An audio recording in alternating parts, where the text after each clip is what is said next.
This is Sid and Friends in the morning. But you say he's just a friend. Oh, you're my best friend. 77 WABC. Keep being President Trump, because that's good enough to win every time. And thank you so much for hopping on with me again today. I love you, pal. And Sid, make sure we win New York, please. Okay, you have a lot of people listening to this crazy show. You have a lot of people. I don't even think you know it, but you have a lot of people. Will you please make sure that we win New York? Okay, I'll put you in charge indirectly. All right.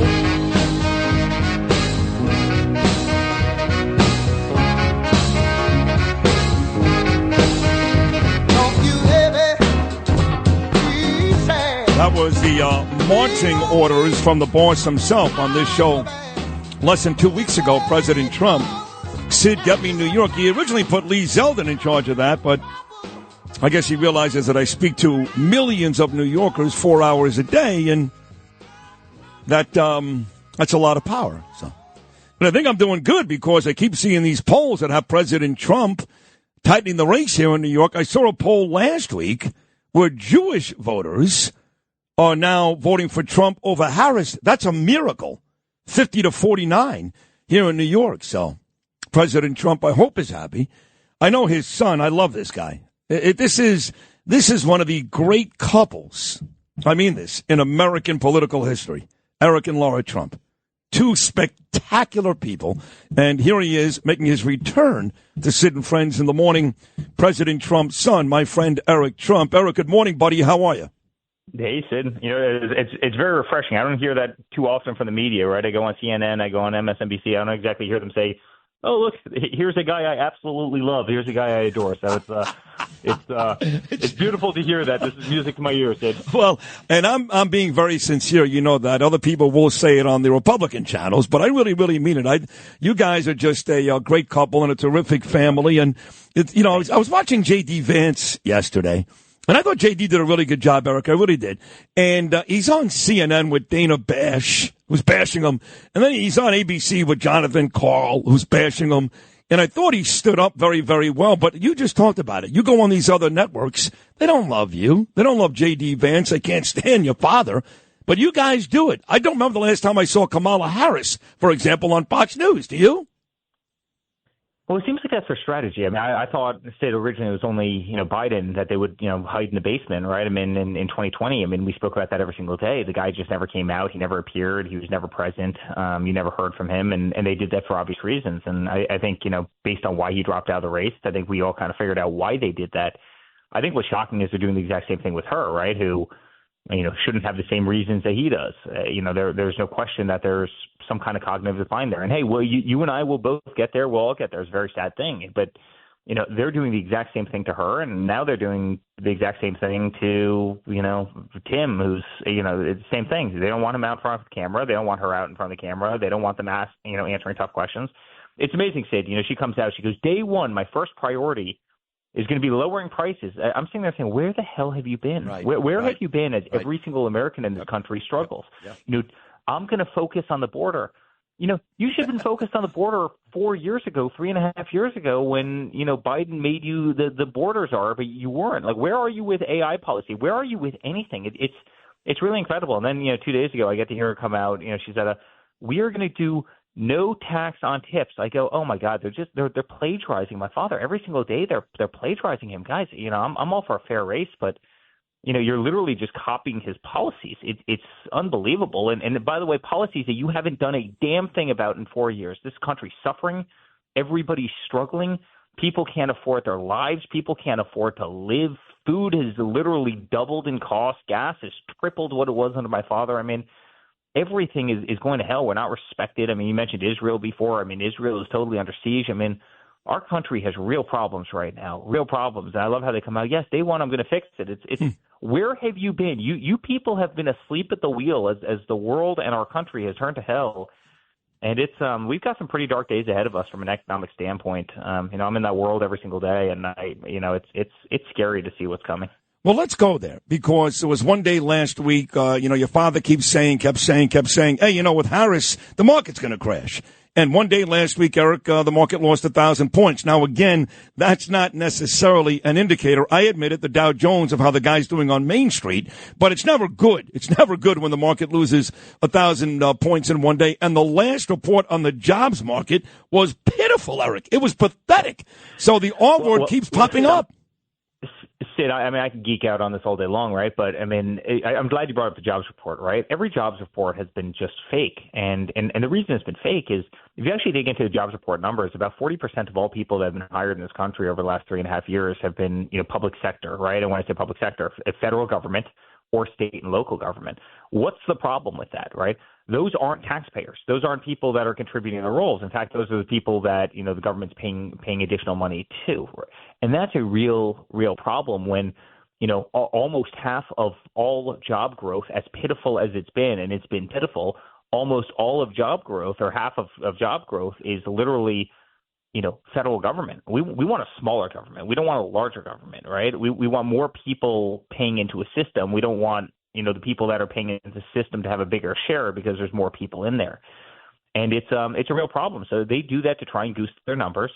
They hire like mad. They make those decisions. It's no different than the 87,000 IRS agents that they wanted to hire. But they're doing this across every agency, and they're doing this in state and local governments as well.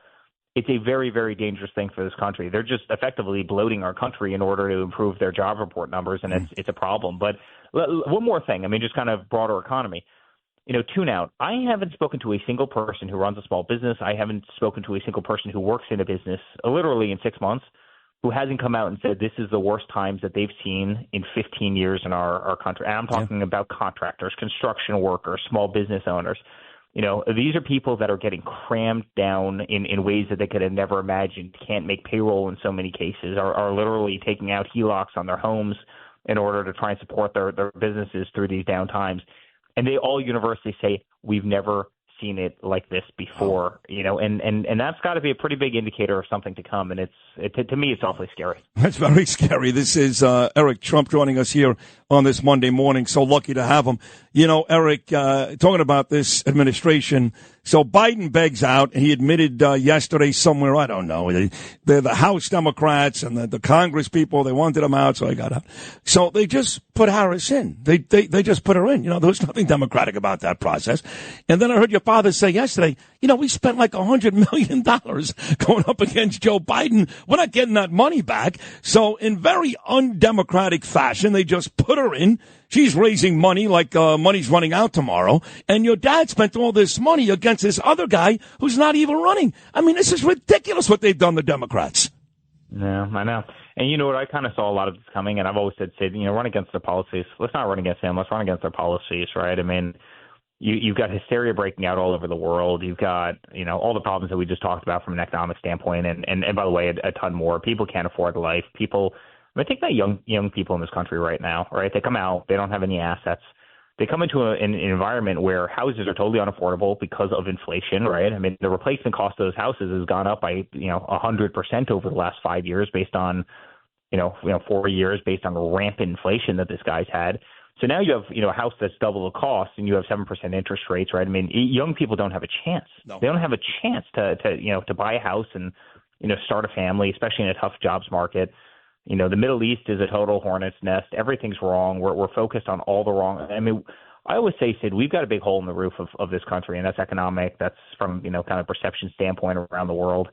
And these guys are literally focused on, fixing a little stained piece of carpet in the basement. They're not focused on serious. They're not focused on serious things. And I understand that there might be 1,000 priorities, but you better line up the biggest ones, and you better take care of those. And that's the world standing. You have countries that are coming after us. You have countries that want to be, the superpowers of the world. China wants, the world to be on its currency. China wants to be, the largest and the biggest and the best and everything. We're failing in terms of education. We're 30th in the world in terms of education. We're failing in terms of, our vets. We're failing in terms of the southern border. We had 300,000 people get lost to fentanyl. 300,000 kids died this year to fentanyl, and no one's doing a damn thing about it. It is so tragic. I literally know 4 families who have lost a child to fentanyl poisoning, right? And no one's doing a damn thing about it. We have, 11 to 13 million people who have come across our border. We don't know who they are, largely males. It's scary stuff. I mean, no, it's terrifying. It is, and your father's on. I was just over in Scotland. We have some properties over there. Yep. Just over in Scotland. Scotland's 5.5 million people, right? We've had more than 2 Scotlands move into our country in the last 3.5 years. I want to put that in perspective. All while the drugs are coming over our southern border in massive numbers. I mean, it's heartbreaking. And my father doesn't need this job. Believe me, I don't need to be doing this stuff. None of us need to be doing this stuff. We get nothing out of it. In fact, the exact opposite. And we just want to save this country. I mean, we care deeply about this country, and it's a clown show what's happening right now. I mean, it's truly tragic. It's heartbreaking. Your dad was on the show 2 weeks ago, and he made a point that I've been making even longer than your father, which is any Jewish person. I know he first made it on Sebastian Gorka's show, Eric. He's done on this show a couple of times. Any Jewish person that votes for a Democrat, he's actually nice about it. Your father says they got to have their head examined. I say they're an effing disgrace, a disgrace. I took it a step further when he was on 2 weeks ago when I called Harris's husband, Doug Emhoff, a crappy Jew. By the way, I've doubled down on that, tripled down on that, quadrupled down on that. I'm not taking that back. He's one of the worst Jews. So your father and I have been getting hammered all over the world. I know you've seen this for the last couple of weeks. And your father said it again, I believe, 2 or 3 days ago at a rally, that any Jewish person who votes for Harris has to have their head examined. What is wrong with that? He's right. I'm not going to go over the list of things your dad did for Israel. It's too long. I don't have enough time compared to this group who hangs out with the squad members, who wants Israel to stop delivering arms to Israel, who wants a ceasefire so Hamas can survive. I'm not going to do all that stuff right now. But the truth is, what your father is saying, Eric, is 100% right. You got to remember one thing. You had the squad that literally voted. All of them voted against defensive weapons for Israel. These are defensive. These aren't offensive, right? Meaning Israel's ability to protect themselves, mainly the Iron Dome. And they were voting against Israel being able to get any of those weapons. I mean, they wanted Israel to get hit. They would love to see Israel totally annihilated and wiped off the face of this earth. But it's crazy. My father was the most pro-Israel president in history. I mean, the guy was remarkable. I mean, look at Golan Heights. Look at obviously the embassy. There's so many, the Abraham Accords and so many other things, right? But let's bring this actually, closer to home, right? And say that's too far away. I mean, just look at New York. So this city you grew up on, I grew up in. I mean, you walk down the street, it's not the same city. I was eating at a restaurant in Midtown the other day, and a woman, an older woman, sitting there with a friend of hers. They have a little, one of these toy dogs, sitting next to them, gets absolutely accosted by this madman who's walking down the street and starts shouting unthinkable words at her.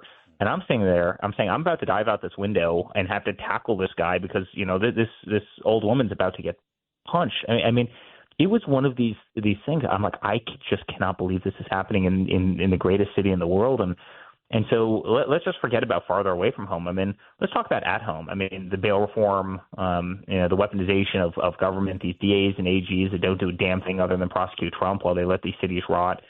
I mean, not to mention, obviously, the financial aspects that we talked about before. It's put them all together, put them all in a bowl. I mean, figure out, what you're focused on, but nothing's working. I mean, you can't tell me that, the Jewish population in New York, so many of whom are dear friends, they get it. They see the same thing that we do every single day. They see what's happening overseas. They see what's happening in the city. They see what's happening in the markets. They see what's happening in the world. And I'm not surprised that the numbers have changed in massive form. I'm really not. Well, I'm working on it every day. I can promise you that. So look, I was in Milwaukee when you spoke. You were great, by the way. You were great. And your dad spoke, and I saw everybody speak. I saw Laura speak. I saw Kimberly and Donald, everybody. And when you walk into a restaurant, for example, in Jupiter on Saturday night, I know people go crazy. I know they do. They love you. They love you. But compare that with everything else. And I got to ask you, 10 years later, third election in a row for your dad.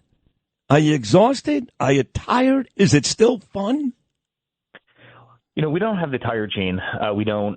What I will tell you is I think we're probably, at least I was a little, brighter eyed to politics before, right? And you see the possibility, and I see the possibility of the country, which is limitless. I mean, limitless compared to anywhere else in the world, and I can go into all the reasons why. Still, even money-wise, economically, still. There's no question. We have the best culture. We have the best entrepreneurs. You know, we have the ability to create the Elon Musk types, you know, who literally are shooting for Mars every single day and doing incredible things. We can lead the world in terms of everything if we just get government out of the way and let people do their thing. I mean, America is unstoppable for a whole host of cultural reasons, but America is unstoppable as a country. But, you know, then we sit there and we spend 9 months debating, you know, whether or not, men my height. And I think I said this in my convention speech, but, you know, I'm a 6'5" guy, right? I'm super tall, 210 pounds. Like, you know, whether or not guys my height should swim in women's sports. Like this is crazy. Like, these aren't serious conversations when you have countries like China, and now all of a sudden they're trying to get together with Russia and they're trying to become the superpowers of the world. And you've got Iran trying to develop nuclear weapons and everything else. It's you know, God bless if you want to discuss that, but that's not on the priority list. It's just not. Yeah. You know, there are other things like, let's keep this country safe. Let's have the best educated children in the world. Let's start there. Let's have the greatest military and hopefully never, ever, ever have to use it. That's what my father always wanted, kind of, you know, peace through strength. He was the first president that didn't go to war, right? Hey, look at us now. Look at, you know, we spent $200 billion in Ukraine. So, you know, on YouTube, people can watch, you know, beautiful Russian young boys shoot beautiful Ukrainian young boys who look identical to one another in trenches in unthinkable madness. I mean, we spent $200 billion on this. I mean, my father will have that war stopped in a second. Like, what are we doing? We need to focus on our infrastructure. We need to focus on our education. We need to focus on, you know, being the strongest, being the best. We need to focus on quality of life. I mean, what's more important in this world than happiness, you know, of society? We need to focus on all of those things. And, you know, what are they focused on? They're focused on the exact opposite. Yep, nonsense. In fact, I would actually argue that they're not focused on a damn thing, right? I mean, that's the reason they won't come out and do interviews, and they're not cheerleading for this nation. We don't have somebody that's cheerleading. My father would come off of Air Force One, coming back from, you know, God knows wherever he was around the world. He'd come back at 2:00 in the morning. He'd come off Air Force One. He'd go to the press gaggle, and he would cheerlead for our country. We've got the greatest economy. We've got the greatest this. We've got the greatest that. We're the strongest. We're the best. People want to manufacture in America. I mean, he would fly Marine One. He would land on the south lawn of the White House. He'd go to another gaggle of press. We're the greatest. We're the best. We're the United States of America.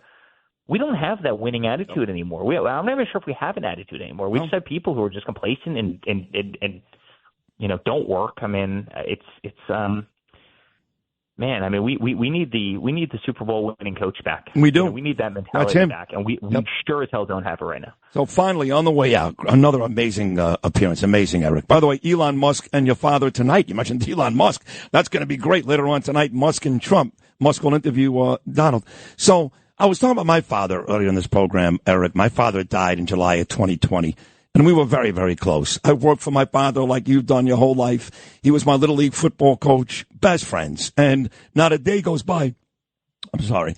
I don't mention him on the air or talk about him. And I just had my boss on. You know him very well, John Katsimatidis. He was talking about his father, how his father had to work 2 or 3 jobs just to make ends meet. I want you now, on the way out, to give me one personal story. It had nothing to do with the presidency, none of that stuff. A personal story of Eric and Donald Trump where you guys bonded, something outside of him running for president. Yeah, I mean, there's 1,000. I'll give you a childhood story. I'd walk into his room every day before I left for school, and he'd look me in the eyes, and he'd always say, "Eric, no drinking, no drugs, no smoking." He said that every day? No drinking, no drugs, no smoking. Now I'm 5 years old, right? This is it. I'm like, what the hell is drinking, right? Like, are we talking about like apple juice? Like what the hell are we talking about? What are drugs? And I really don't know what smoking is, albeit some of the cartoons back in, the early 80s, certainly, right? They were less clean than they are now. So I might have understood that concept, but Eric, no drinking, no drugs, no smoking, and you better get great grades, right? And I mean, the guy was just remarkable. I mean, he pounded that into our head, from an early age. And, I think, he has 5 kids that turned out, some might argue this, but, great. We've never gotten into trouble, never had a problem. I think have been great spokespeople for this country on the international stage, have, ran great businesses, employ, thousands of people, have conducted ourselves, honorably as much as they've taken shots, as much as they want to parody us on Saturday Night Live. And, but so much of that came from him. I mean, he was an amazing father. But it literally started by grilling basic concepts like that. And there was 1,000 more later on in life into us at a very young age. No drinking, no drugs, no smoking, and you better damn get great grades. Wow. So it's that's great. Just a remarkable guy. I love him to death. My best friend, and as I said before, he does not need to be doing this. His life would be exponentially nicer just sitting at Mar-a-Lago, flying around on his plane, playing golf, having a great time, enjoying his grandkids. He wants to save this nation. He wouldn't be doing it if he didn't. It's believe me, the toll it's taken on him, the toll it's taken on everybody is pretty unthinkable. And we love this country, and we'll do anything we can to defend it. And we're going to win in November. By the way, not to disparage anybody else, but Biden's son, we know about Hunter's problems, and Doug Emhoff's daughter, she raised $8 million for Hamas.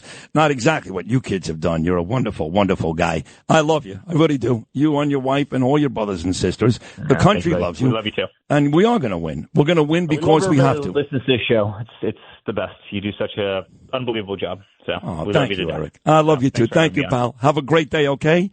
Thank you. You too. That's my man. I love him. Eric Trump. This guy just went to Europe for like a week to run his father's business while still helping to campaign. He calls me on Saturday. He goes, I just got back from Europe. I want to come on Monday. Is that okay? And I said, is that okay? You're Eric Trump. It's an honor for me to have you on. And then he comes on and does a great job like that. Eric Trump, way to go, pal. We do love you.